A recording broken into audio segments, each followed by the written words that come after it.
Madame Mantalini. "Damn it!" cried Mr. Mantalini, turning his head towards his wife. "Will it not slap and pinch the Evian's dowager that dares to reflect upon its own delicious?" But the day of Mr. Mantalini's blandishments had departed. "Miss Knag, sir," said his wife, "is my particular friend." And although Mr. Mantalini leered till his eyes seemed in danger of never coming back to their right places again, Madame Mantalini showed no signs of softening.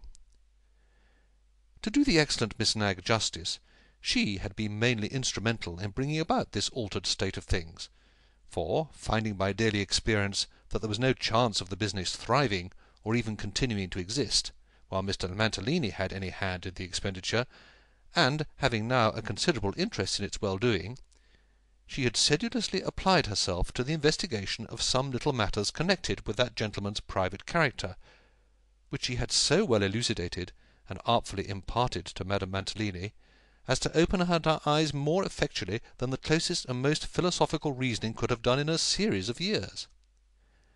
To which end, the accidental discovery by Miss Knag of some tender correspondence, in which Madame Mantalini was described as old and ordinary, had most providentially contributed. However, notwithstanding her firmness, Madame Mantalini wept very piteously, and as she leant upon Miss Knag and signed towards the door, that young lady and all the other young ladies with sympathizing faces proceeded to bear her out. "Nickleby," said Mr. Mantalini, in tears, "you have been made a witness to this demnition cruelty on the part of the demdest enslaver and captivator that never was. Oh, dem! I forgive that woman." "Forgive!" repeated Madame Mantalini, angrily. "I do forgive her, Nickleby," said Mr. Mantalini. "You will blame me, the world will blame me, the women will blame me, everybody will laugh and scoff and smile and grin most damnably. They will say, 'She had a blessing, she did not know it. He was too weak, he was too good, he was a demmed fine fellow, but he loved too strong. He could not bear her to be cross and call him wicked names. It was a demmed case that never was a demder. But I forgive her.'" With this affecting speech Mr. Mantalini fell down again very flat, and lay to all appearance without sense or motion, until all the females had left the room, when he came cautiously into a sitting posture and confronted Ralph with a very blank face, and the little bottle still in one hand and the teaspoon in the other. "You may put away those fooleries now, and live by your wits again," said Ralph, coolly putting on his hat. "Damn it, Nickleby, you're not serious." "I seldom joke," said Ralph. "Good night." "No, but Nickleby," said Mantalini. "I am wrong, perhaps," rejoined Ralph. "I hope so. You should know best. Good night." Affecting not to hear his entreaties that he would stay and advise with him, Ralph left the crestfallen Mr. Mantalini to his meditations, and left the house quietly. "Oh," he said, "sets the wind that way so soon? Half knave and half fool, and detected in both characters? I think your day is over, sir."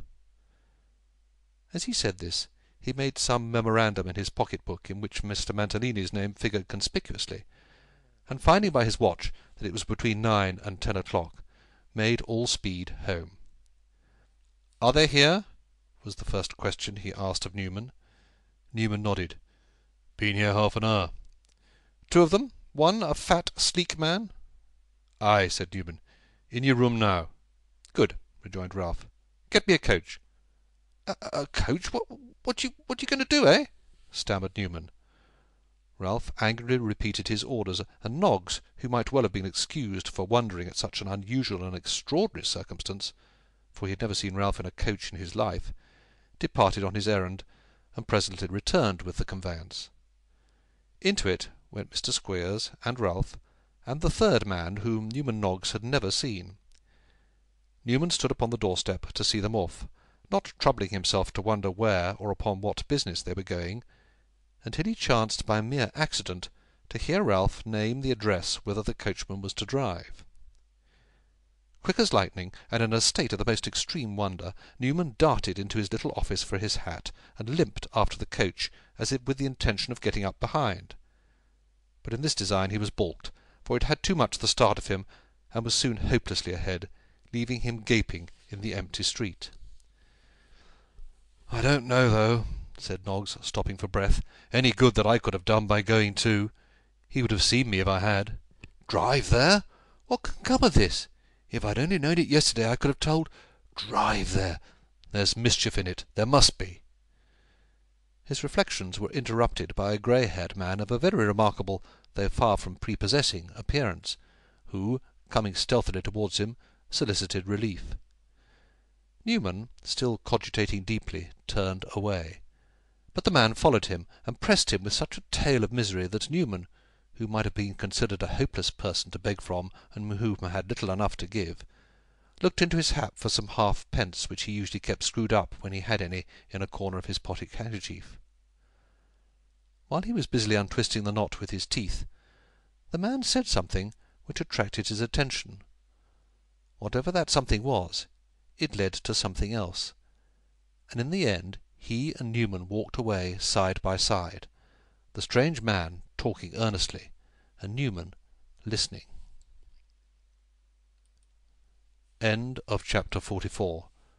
Recording by Simon Evers.